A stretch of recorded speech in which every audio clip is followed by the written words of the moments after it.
Well, welcome, Sol, and thanks for your time today. Thank you for having me. So, you're from Buenos Aires in Argentina. Yeah. To begin with, tell me a little bit about what it was like growing up in Buenos Aires. Oh, wow. Well, I'm a city girl. I grew up in an apartment in Villa Crespo, which is one of the suburbs in Buenos Aires. So I remember that life was fun with my family, and I had a chance to, as being in Buenos Aires, you have lots of cultural activity, and my mom took me to the theater to watch some plays, and I started doing dancing when I was 4. So I had lots of opportunities to get in touch with the culture and the arts.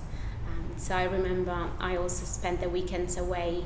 My grandparents had a house outside the city, so that's what I remember being near nature lots as a child, especially in the summers. So I have fond memories of my childhood with my brother and my family. So you mentioned Buenos Aires being a cultural type city. Have you always been interested in the arts? Yeah. Thanks to my parents, who also were and are. I think they exposed me to arts at a young age. So when I started dancing, it was more like a play for me, like having fun. But then when my mom took me to the theater, I started feeling like, I want to be on stage. Like, what should I do? And she was like, well, you should study. And then that's when I started engaging in courses, and one thing led to the next. So how old were you when you started performing, singing, dancing? I did like end of year performances at the dance school I was in since I was 8 years old, and the first time I was singing in public was when I was 11. But then professionally I started at 15, 16 years old doing children musical plays in the school holidays.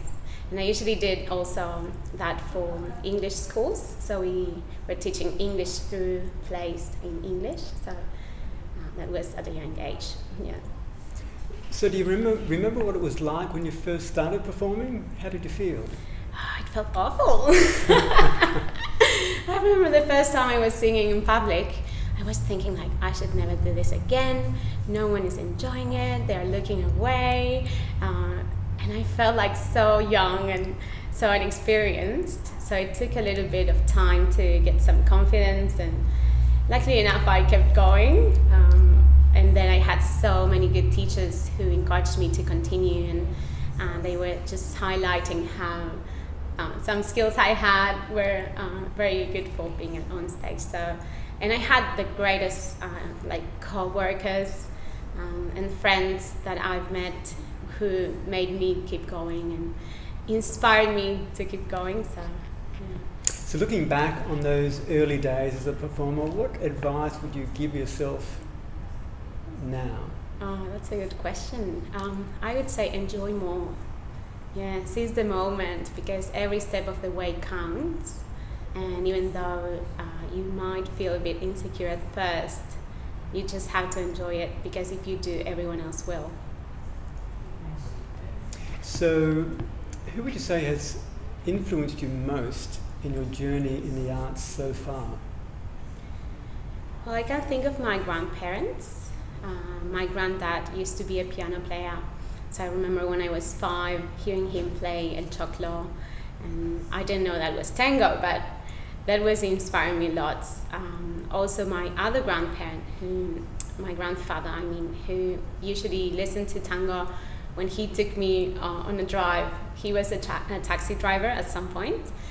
So I remember he taking me like from school to home and listening to tango. And at that time, I thought like, what's this music? Like, I didn't know about it, but I thought, okay, this might be interesting because that's what my grandfather listens to. So that's a great influence. He also likes jazz music. So that's when I first heard jazz musicians. He used to have this old disc reproductor. So it was very good to have that influence. Yeah. And how old were you at this time? I was really young, like maybe 7 years old. Okay. Yeah, since I started school, the first years. So who would you say is your greatest influence or inspiration now? Oh, that's hard. I think my children are. Because I try to keep that spirit alive, because that's what makes me who I am. And if I'm happy, I think they will be happy. So I love to share that with them, like playing piano at home or dancing together. So how do you continue to grow as a singer-performer now? Well, I try to meet musicians who are into the tango scene and lead me into the right direction in regards to musicians to listen to or songs to sing. And they are who kept me like going. And when I first got here, I wasn't singing to tango at first. I was doing more like a Latin style boleros, or even like international music. And then I met Steven, and he just offered me a gig at a milonga, and that was the first time I got to sing a whole tango repertoire. Like, I was singing a few tango songs before coming to Australia, but that was the first time I had to do like a whole 2 hours tango repertoire. So I think they are the ones who are inspiring me the most. Yeah. And that's Stephen Cuttress, the mandolin. Yeah, exactly. Okay. Yeah. So how often do you rehearse or take classes, lessons now? Well, I do it once a week, if possible. Sometimes life gets too busy, but I try to every day to listen to new musicians as I drive, to keep that spirit growing. So what technical aspects do you focus on when you are practicing? Well, I always try to practice my breathing and expressive skills. I try to connect with the music and try to find the meaning of the words, the history of the song or the composers, just to create this world like below the song. And when I sing on stage, I try that to like go through. So yeah, I work lots of that.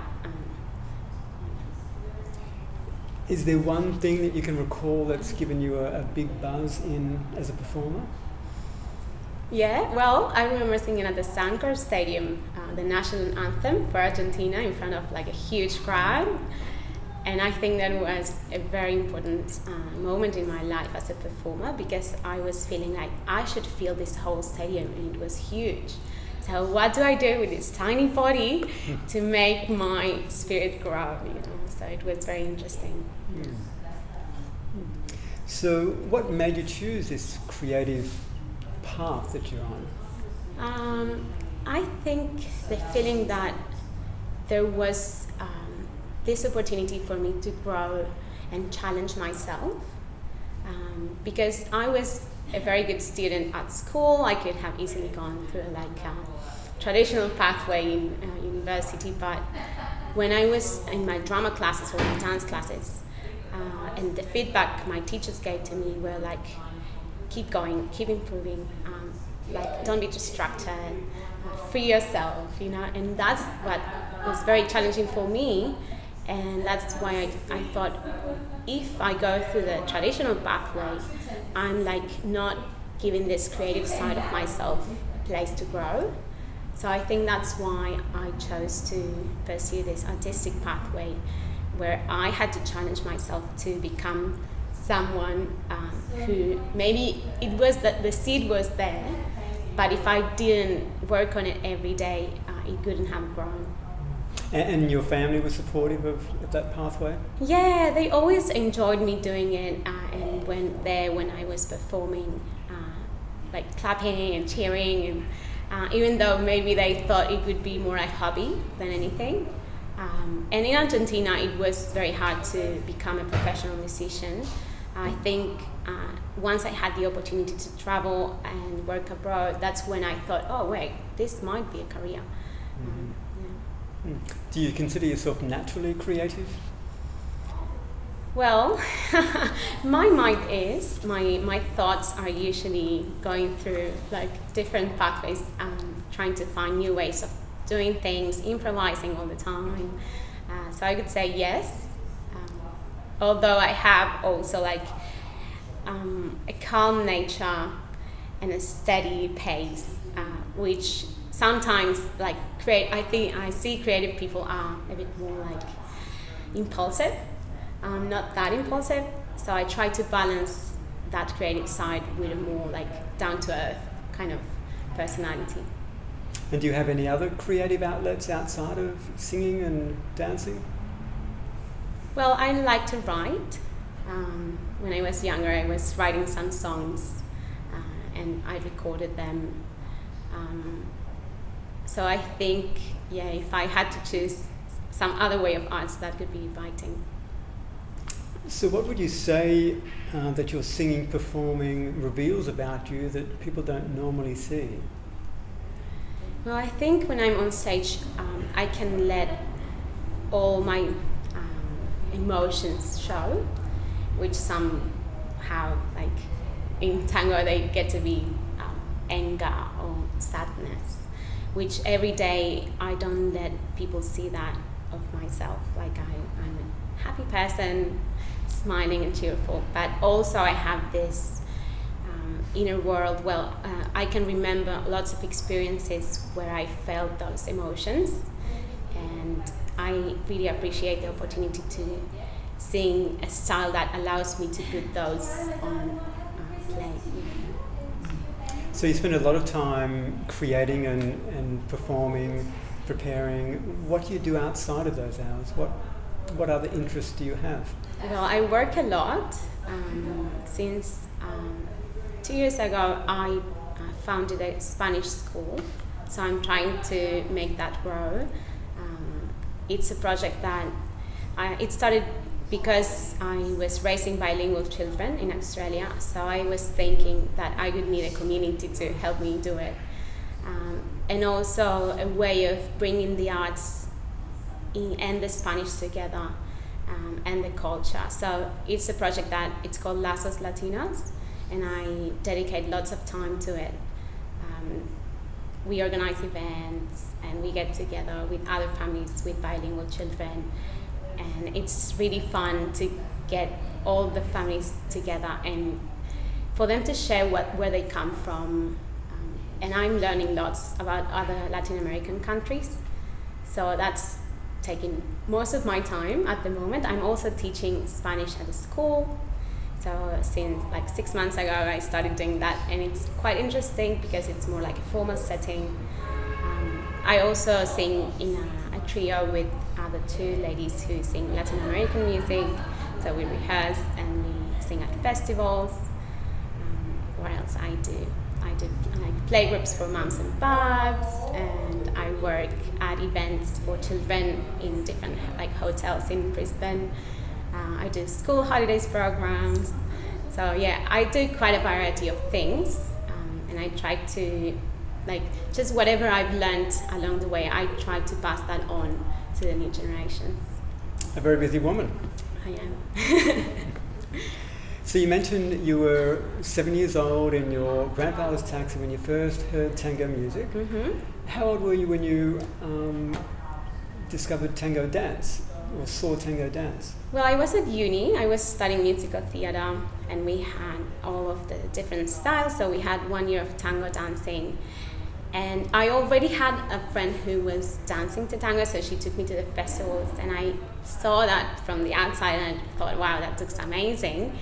But when I first experienced it with my body, I felt like there was this connection with the other person that was really interesting to have, because I always danced, but it was more like stage dancing or individual dancing. So it was the first couple dance that I've tried, and I fell in love with it. Yeah. So other than that connection that you felt within the dance, what else fascinates you about tango? Well, it's a good opportunity for me to listen more to my body and the other person's body, and I love the fact that I have to shut my mind off and I can just like be there with my body and my perceptions and listening to the music, and it's that combination of music and movement and connection that I think it makes it unique. Would you say that your taste in tango music has changed over the years? Definitely. Yeah. The more I listen to, the more I like a broad variety of things. And I value more like the acoustic versions or the versions where you can hear the musicians playing with detail, like over the more like robotic, computerized kind of music. Mm-hmm. So how important is tango to you in your life at this point in time? Well, it's becoming more and more important over the past 5 years. It's been growing in importance. I even did a special diploma in tango in Argentina. Like I did it online during COVID. And I just found that there's such a huge variety of musicians and orchestras, and it's an endless world. Like it could take forever to explore in detail. So I'm just spending more time now in doing that. You mentioned before about traveling overseas, working. Tell me a little bit more about that.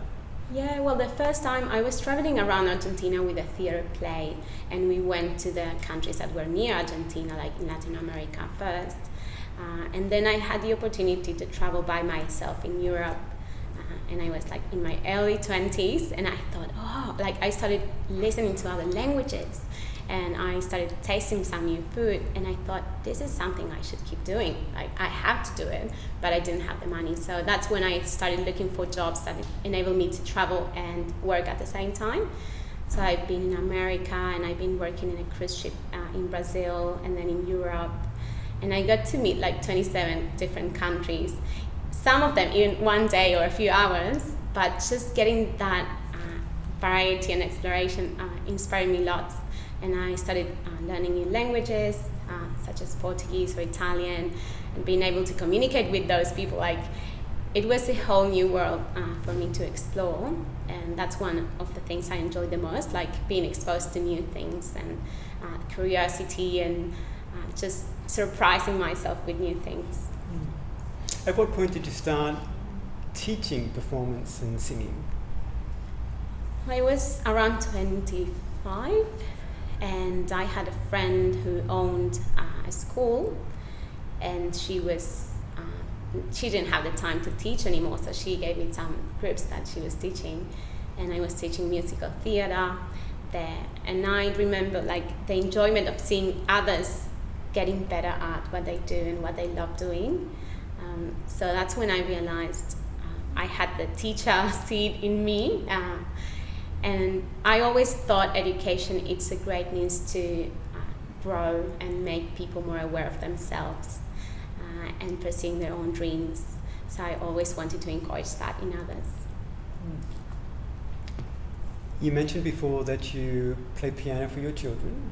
Are there any other instruments that you play? I play ukulele, which is a good friend to take with in travels.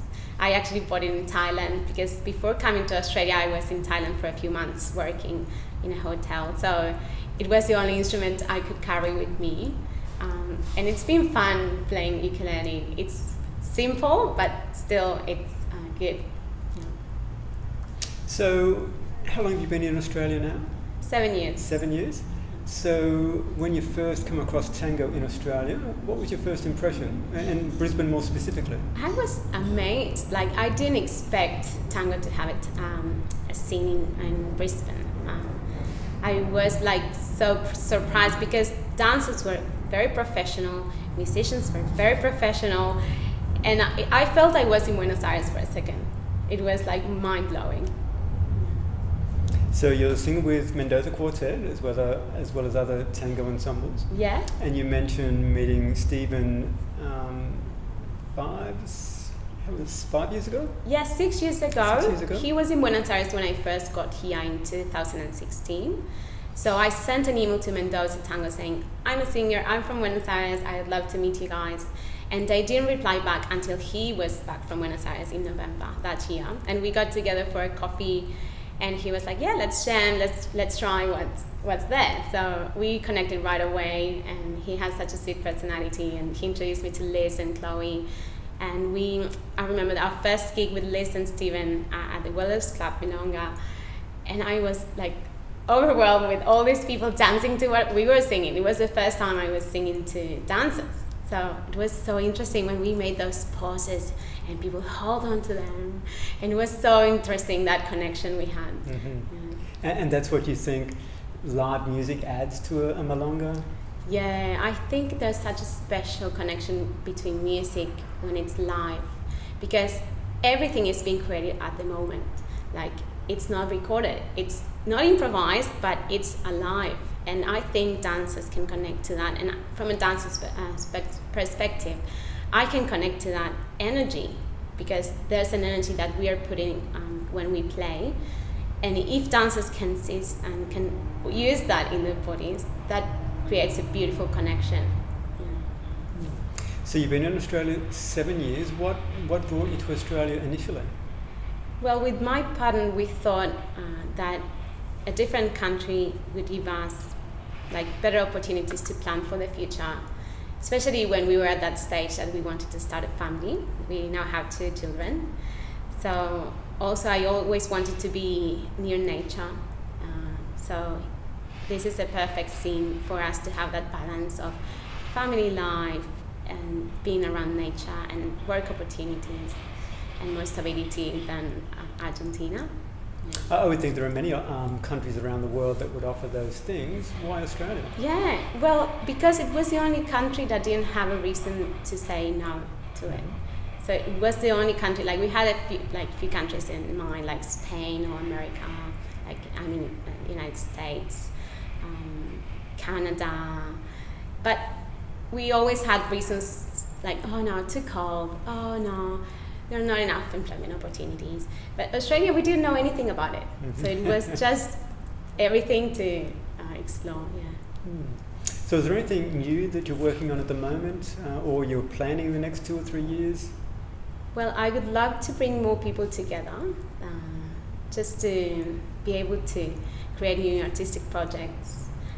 I would love to create like a cultural center where everyone can like deliver workshops, and then we could have some shows, performances, and dancing. And so I envision myself working towards that. That's a big vision. It is. Very good. Is there somewhere in the world that you would most like to perform or dance or? Well, I'm very curious about the tango scene in different countries, because now that I have done it here, I'm very curious about New Zealand or Japan or even Europe. So I always hope that we can get to travel more. All right, I've got a few quick questions here for you. Your answers don't necessarily need to be quick, but okay. Here we go. What is an indulgence for you? Well, you will have to translate indulgence for me. Indulgence, something that... a pleasure. A pleasure, yes. Yeah. Well, I think nowadays being at the beach and getting to see the sea coming and going with the sun in my skin and just breathing. Nice. Do you have a favourite tango movie or favourite movie overall? Well, that's a hard question because I like lots of movies. And I haven't seen lots of tango movies, so maybe you'll have to recommend one. But there's one movie I really like, which is La Vida es Bella. I can't remember in English. It's like Beautiful Life or something like that, which is a story. Russell Crowe? No, it's a story about, I think the main actor is Italian, and he's at the World War II with a child. And he always creates these stories about why people are fighting, and to create that imaginary world for the child not to be aware of what war means. So it gives me goosebumps when I talk about it, because I would love to be able to live life in such a way. You know, you create your own reality as you tell yourself the truth about what you see. So yeah, that's why I love it. Who is your favourite tango composer? Wow, well, I love Troilo, because it's a combination of many things that I think tango should have. And my favorite song is Malena, because it's this painting about a woman that has deep suffering from her past, but she's still there, you know. her presence, and so every time I sing that, I wish I don't become that person, you know, but playing that character on stage gives me the opportunity to feel, okay, what does this would feel like, you know? So it's that opportunity to connect with the music and that depth that I really like. You know. Do you have any favourite tango musicians? Well, at the moment, I would say my favorites are the Brisbane tango musicians, because I feel that they're doing such a great job at improving their skills and connecting with others. And they even went to study abroad, and they're really committed to the tango music. So yeah, I love them. What music do you listen to when not tango? I love listening to jazz, yeah, especially jazz singers like Ella Fitzgerald, Sarah Vaughan. How they play with their voice, you know. Ella has this unique style, and I really like listening to her. Finally, what is your most memorable memory of an early Christmas? Well, I come from a Jewish background, so my family didn't really celebrate Christmas, but we always got together with my father's side of the family because we wouldn't see them in New Year's Eve. And I remember coming out of my grandfather's house and leaving the house with a present, and there was this boy on the streets who didn't have any present, and I asked my mom, why is that? Like, why do I have a present and he doesn't? And that was my first memory of what Christmas meant for me. And I felt like, okay, I should give this to him, you know? Like, this is not fair. So every time, even when I sing to Chiquilín de Bachín, you know, Piazzolla's waltz, I always think about those kids who are living in the streets, and it makes me really sad. Yeah. So even though Christmas should be a cheerful time of the year, I think it's also a moment when I am aware of how grateful I am and how lucky I am to be where I am and be who I am. So, yeah. Well, what a lovely place to finish. Thanks very much for your time today, Sol. That's been very insightful. Thank you. My pleasure.